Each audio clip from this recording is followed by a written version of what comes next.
William Carter never assumed that his happiness could be destroyed so easily. At 37 years old, he was that teacher whom school children remembered decades later. And it was not only because of his passionate love for history, but also because of his genuine care for his students. In the classroom, he turned dry dates and events into living narratives, making bored teenagers feel a connection to ancient civilizations and distant revolutions. Outside of school, his life was equally harmonious. 9 years of marriage to Natalie, a talented chef who had turned her love of cooking into a thriving catering business, allowed William to consider himself a truly lucky man. They lived in a charming colonial-style house in Savannah, Georgia. William had inherited this building from his parents many years ago, but it was together that the couple had turned it into a real family home. The spacious porches came alive thanks to the plants Natalie had chosen, and fresh herbs for her culinary masterpieces always grew in the garden. Friends called them the perfect couple, those people whose union seemed natural, easy, and unshakable. Saturday mornings followed a sacred ritual. He brewed coffee while she baked homemade bread, filling the kitchen with the aromas of rosemary and olive oil. They drank coffee together on the back porch, made plans for the weekend, and laughed at jokes understood only by the two of them. Natalie had a habit of tilting her head when she laughed, which made William fall in love with her all over again each time. He knew every expression on her face, every gesture, and every moment of silence. At least, that was what he thought. Everything began to change on a hot June day when a moving truck pulled up to the neighboring house, which had been empty for several months after the previous owner's death. William was watering the garden when he saw a tall, broad-shouldered man with a short haircut. He was unloading boxes with the mechanical efficiency of a man accustomed to giving orders and demanding precision. Travis Donovan was 40 years old. His flawlessly straight posture revealed a military career, and his handshake was firm when the neighbor came over to introduce himself. Travis said he was a former Marine who had retired after 15 years of service. He had decided to start over in Savannah by opening a CrossFit gym in the city center. He possessed a magnetism and quiet confidence typical of those who had survived extreme situations. Being a hospitable person, William offered help with the move and insisted on a joint dinner. Having learned about the new acquaintance, Natalie prepared an exquisite dish: roasted lamb with an herb crust, rosemary mashed potatoes, and a lemon tart that literally melted in the mouth. Travis arrived with an expensive bottle of wine and fascinating stories about his service in Afghanistan. He couldn't reveal all the details of his missions, but his stories conveyed danger and heroism. William, whose knowledge of war was limited to books and documentaries, listened with admiration. Natalie also seemed charmed. She asked questions, laughed at funny episodes, and poured more wine. In the following weeks, Donovan became a regular guest. He came to Sunday barbecues, helped fix the fence, and generously praised the hostess's culinary talent. William began to consider him a true friend, an interesting person in their sometimes too predictable environment. One Saturday morning at breakfast, Natalie casually mentioned that she was thinking of signing up for Travis's gym. She explained it as a desire to change her kitchen routine and move more, since she spent all day tasting and preparing food. He supported the idea, noting that lately his wife had looked tired and less lively. September arrived, but the southern heat in Georgia still lingered in the air. Natalie started training 3 times a week, usually in the afternoons. She came home sweaty but energetic, talking about new exercises and what a demanding yet motivating instructor Travis was. William noticed the changes. His wife's body had become more toned, and she herself had more energy, but was simultaneously more distant. During dinner, she constantly checked her phone, something she had never done before, and smiled at the screen in a way he couldn't understand. To his questions, she vaguely replied that they were messages from clients or funny pictures, then placed the device face down. Their once frequent and deeply intimate nights became rare. Natalie cited exhaustion from training, sore muscles, and the need to go to bed early. William tried not to take it personally, but deep inside, worry grew. He scolded himself for his foolish thoughts, convincing himself that his wife loved him, and their 9-year marriage couldn't simply fall apart. It all collapsed on an ordinary Tuesday evening in early October. William was grading student papers in the living room when he was hit by a sharp headache, like a vice squeezing his skull. Natalie had left for an event that was supposed to end late, so he was alone. Not finding any painkillers in the medicine cabinet, he grabbed his car keys and drove to the 24-hour pharmacy 10 minutes away. Having bought the medicine, he took 2 tablets right in the parking lot, washing them down with water from a bottle he always kept in the car, and headed back. When he turned onto his street at 11 o'clock at night, he noticed that the lights were on in Travis's house. Natalie's car was parked in his driveway. William slowed down, confused. Wasn't she supposed to be at work? He pulled into his garage, turned off the engine, and sat in the silence, trying to find a logical explanation. Perhaps the event had been canceled, or some emergency had arisen, but intuition told him he needed to see for himself. William got out of the car and slowly walked toward the neighbor's property. It was quiet outside, with only the chirping of crickets and the rustle of dry leaves. There were no curtains on Travis's kitchen window, a detail William had always found strange, but never discussed. With his heart pounding wildly, he looked inside. What he saw took his breath away. Natalie was there, in the same clothes she had left in that evening, but now she was pressed against the granite countertop. Travis stood behind her, firmly gripping her hips. Their intimacy was so obvious and crude that it could not be interpreted otherwise. William's mouth went dry, and his legs trembled. He stepped back from the window, stumbled to a tree in the yard, and leaned against the rough trunk, fighting nausea. The headache now seemed insignificant compared to the pain tearing through his chest. That night, there was no confrontation. He returned home, locked himself in the guest bedroom, and spent several hours in the darkness, staring at the ceiling and processing the impossible. Natalie returned around 12:30. He heard the front door open, her footsteps on the stairs, and the sound of water in the bathroom. She was washing away the evidence. Every sound was like a knife stab. When she entered the master bedroom and realized he wasn't there, she quietly called his name, but William did not answer. In the morning, he woke with a cold clarity of mind. The pain was still there, but above it now reigned a calculated determination. He was not a man prone to emotional outbursts or impulsive actions. As a teacher, he was used to thinking before acting and planning lessons weeks in advance. This situation would be no exception. He needed evidence and facts so that when the truth came out, Natalie or Travis would have no chance to distort it. While his wife slept, William found private investigators in Savannah online. He chose a specialist with good reviews and experience in infidelity cases. Calling from the car on the way to school, he scheduled a meeting during his lunch break. The detective, named Marcus Holt, a bald and laconic man, listened to the story without interrupting, taking notes in a worn notebook. At the end of the meeting, he promised to provide a complete dossier with photos and recordings within 72 hours. Just 3 days, and William would have all the necessary evidence. William nodded, signed the contract, and paid the retainer. Returning to the school, he taught his lessons on autopilot, forcing mechanical smiles for the students. While he was analyzing topics of the French Revolution, his personal world was silently falling apart.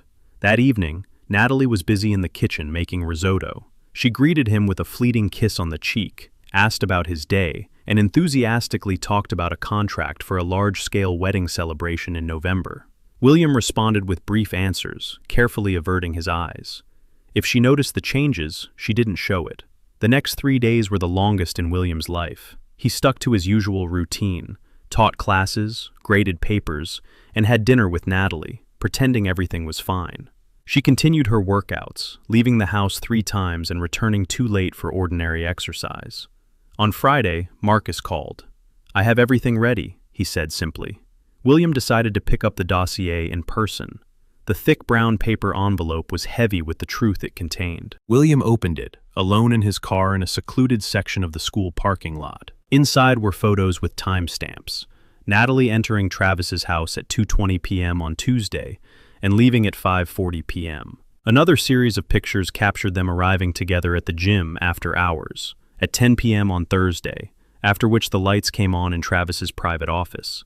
There were also printouts of messages that Marcus had extracted through forensic analysis of the shared home computer, a backup that Natalie hadn't known existed. The texts were frank, passionate, and cruel. "My husband is good, but you are something else," Natalie wrote. "He has never had that kind of intensity." Travis replied with fire emojis, planned meetings, and called her his personal chef. However, the most painful discovery was not the photos or the correspondence, but Marcus's additional report. The dates of the messages indicated that it had all started in July, not September, when her training supposedly began. 4 months. The affair had lasted 4 months and had begun less than 30 days after Travis moved in. All that time, the shared dinners, the Sunday barbecues where William grilled ribs and Travis showered Natalie's salads with compliments, had been a carefully constructed lie. William closed the envelope, lowered his head to the steering wheel, and for the first time in days, allowed the tears to flow. This was not weakness, this was grief. The marriage he had believed in had died several months ago, and he had been the last to know. 15 minutes later, he pulled himself together, wiped his face, and began planning the confrontation. He didn't want impulsiveness or unnecessary emotion. William wanted this moment to be forever etched in Natalie's and Travis's memories. All weekend, he prepared the stage. On Saturday morning, while his wife was at a menu tasting for a client, William crossed the yard and knocked on Travis's door. The neighbor opened the door in athletic shorts, clearly surprised by the visit. "William, what's wrong?" he asked. William forced himself to smile. "I'm thinking of making dinner on Tuesday evening. I wanted to thank you for training Natalie. She's in the best shape of her life. Come by around 8. Travis hesitated for a moment but agreed. On Tuesday, Natalie was cooking, unaware of what was coming. She made grilled salmon with passion fruit sauce, wild rice, and roasted asparagus. The table was set with the best china, candles were burning, and the wine was open to breathe. Travis arrived promptly at 8, bringing a bottle of bourbon as a gift. The three of them sat down at the table, made small talk, and ate appetizers. William was calm, almost serene, which noticeably unsettled Natalie. She felt that something was wrong but couldn't understand what. When the main course was finished and Natalie served dessert, pavlova with red berries, which she had been preparing all day, William stood up. "Before dessert," he said, picking up the TV remote, "I would like to share something with both of you." Natalie frowned, and Travis froze with a bite in his mouth. William turned on the screen and started a slideshow prepared on his connected computer. The first image was a photo of Natalie leaving Travis's house on Tuesday at 5:40 p.m. The second was the two of them entering the gym after hours. The third was a screenshot of a message, "I can't wait to feel you again." The fourth slide was even more explicit. William methodically flipped through the images without a single word, letting the pictures speak for themselves. Natalie jumped up so abruptly that her chair crashed backward. "William, I can explain everything," she began in a trembling voice. Travis went pale, shifting his gaze from the screen to the homeowner, as if calculating an escape route. William finally spoke, and his voice sounded frighteningly controlled. "You don't need to explain anything, Natalie. The pictures are eloquent enough. 4 months. 4 whole months. The two of you have been making a fool of me." He looked at Travis, who avoided his gaze. "And you? I welcomed you into my home. You ate at my table. I trusted you with my wife." Travis tried to interject, but William raised his hand. "No, it's not your turn to speak. It's mine." He picked up another envelope from a nearby chair. "This is a petition for divorce. It has already been filed. Proven infidelity with this much evidence guarantees that you," he pointed at Natalie, "will not get half of the property. This house is mine. It's my parents' inheritance. The catering business is jointly owned, but with documented adultery, the laws of Georgia are not too kind to the guilty party." Natalie burst into tears, her shoulders shaking. William felt a pang of pain seeing her like that, but pushed the feeling away. Not now. Never again. He turned to Travis. "And as for you, I took the trouble to look into your military career. It's curious that you always talk about being discharged due to a shoulder injury." William pulled another document from the envelope. "But the truth from the archives, which a good investigator can access, is that you were forced into retirement for misconduct, an improper relationship with a senior officer's wife. It seems this is your usual pattern." Travis tensed, his jaw clenching. "You don't know anything," he muttered. William laughed, but there was no humor in his laugh. "I know enough. And you know what's the funniest thing? The veteran community in Savannah is quite tight-knit. I have already sent copies of these records to some of your gym clients. I suspect a man who lies about his service and seduces married women won't keep his reputation for long." Travis stood up abruptly, trying to salvage the last shreds of his dignity. "You're making a mistake," he said, but his voice wavered. William walked to the door and opened it wide. "My mistake was trusting both of you. Now get out of my house, both of you." Natalie reached for him, extending her hands. "William, please, let's talk about this. I made a terrible mistake, but I love you. Our marriage is worth more than this. William stepped back as if her touch might burn.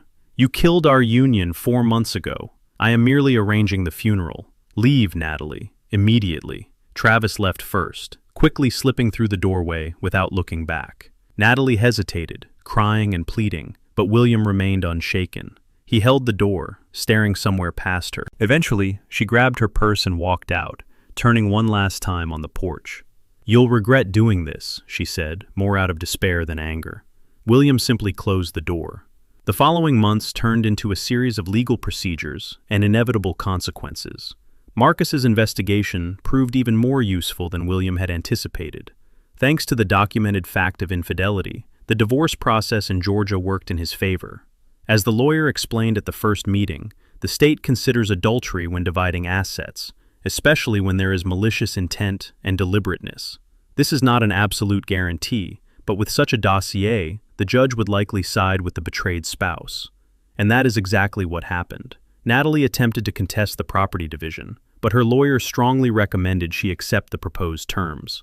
Under the circumstances, this settlement was even more generous than she could have expected. She received 30% of the catering business and a small amount of cash. The house remained William's sole property. Travis faced the very consequences William had predicted earlier. When the truth about his dishonorable discharge from the Marines spread among veterans, the community's reaction was swift and merciless. People who had served with honor wanted nothing to do with someone who had lied about the reasons for leaving the service. Within 5 weeks, the gym lost more than 60% of its clients. Travis tried to salvage his reputation, but by December, the damage was irreversible. A "for sale" sign appeared in front of the neighboring house. He was leaving. Meanwhile, Natalie quickly realized that Travis had never been interested in a serious relationship. When the situation became complicated and she needed emotional support during the divorce, he simply disappeared. He blocked her number, changed the gym's schedule to avoid her, and completely erased her from his life, as if nothing had ever happened between them. She was left alone, moving into a small rented apartment and taking a job as a cook in a French restaurant downtown. Many of her former catering clients stopped working with her once the story became public. Savannah is a big city, but certain social circles there are tight and closed. William, to his own surprise, began to recover much faster than he had expected. In the first few months, the pain was constant, feeling like a physical weight on his chest. But gradually, through therapy and the support of loyal friends who stayed by his side, he understood. The life he had lost was not as perfect as he had once thought. There had been signs he had ignored, small cracks he hadn't wanted to see. The end of the marriage, for all its painfulness, had also been a kind of liberation. He started attending a book club at the local library, something he had always wanted to find time for but couldn't. It was there that he met Elaine, a 34-year-old librarian with expressive brown eyes and a passion for historical novels. At first, they interacted simply as friends, discussing literature, then moved on to conversations about life and everything else. Elaine knew about his divorce. William was honest from the start, and she did not judge him. "Everyone has their own story," she said simply. "What matters is what we do next." 15 months after that memorable dinner, William was engaged. Elaine proposed to him in a rather unusual way during a walk through Fort Pulaski, and he, without hesitation, said yes. Life had remarkably rebuilt itself. He still lived in the same house, but now the rooms were filled with Elaine's plants.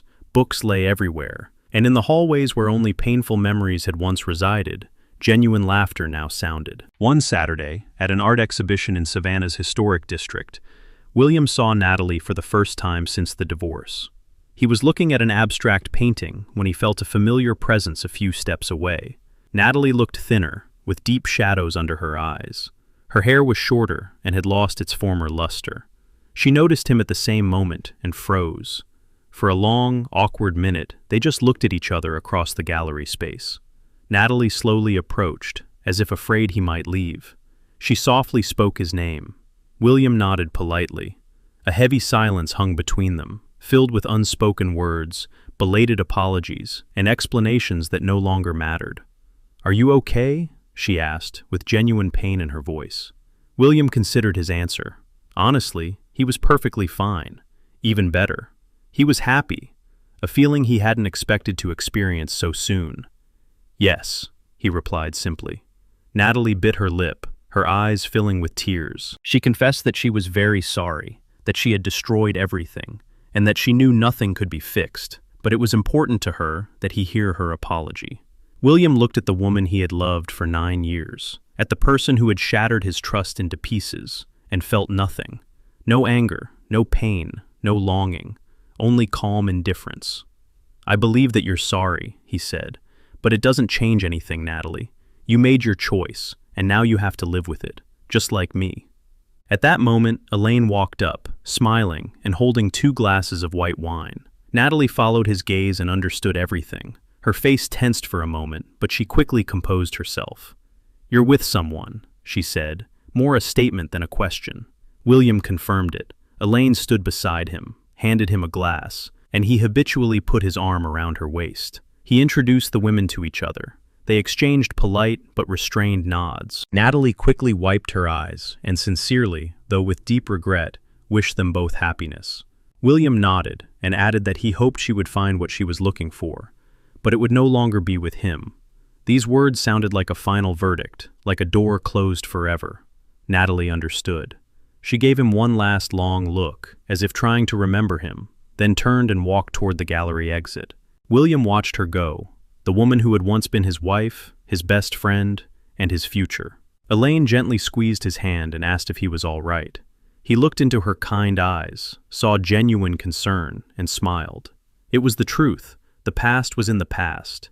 The future was here, holding his hand, offering a second chance that he, in his opinion, didn't deserve, but was accepting with immense gratitude.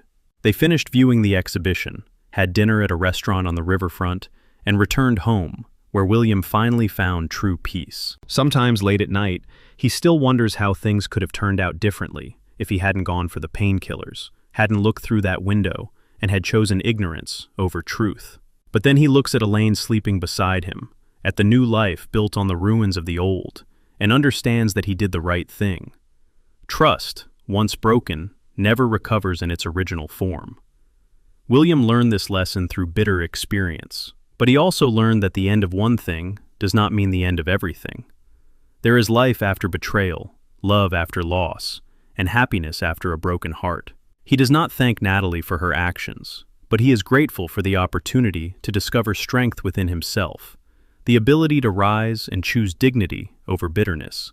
Travis eventually moved to another city, trying to start over far from the consequences of his actions. Natalie continues to work at the restaurant, rebuilding her life piece by piece and learning to carry the weight of her decisions. And William moves forward without malice or a desire for revenge, with the quiet satisfaction of a man who has weathered the storm and seen the sun on the other side. The old colonial house in Savannah has come to life anew. Its walls now hear different laughter, see dinners with people who truly value loyalty, and lazy mornings with someone who chooses to be there every day. William still teaches history with enthusiasm, but now his lessons about betrayal and loyalty, about the fall of empires and the rise of civilizations, carry a different weight. He has lived his own chapter of pain and rebirth, and when students ask him if he believes in second chances, he smiles and answers, "I believe in first chances, with the right people."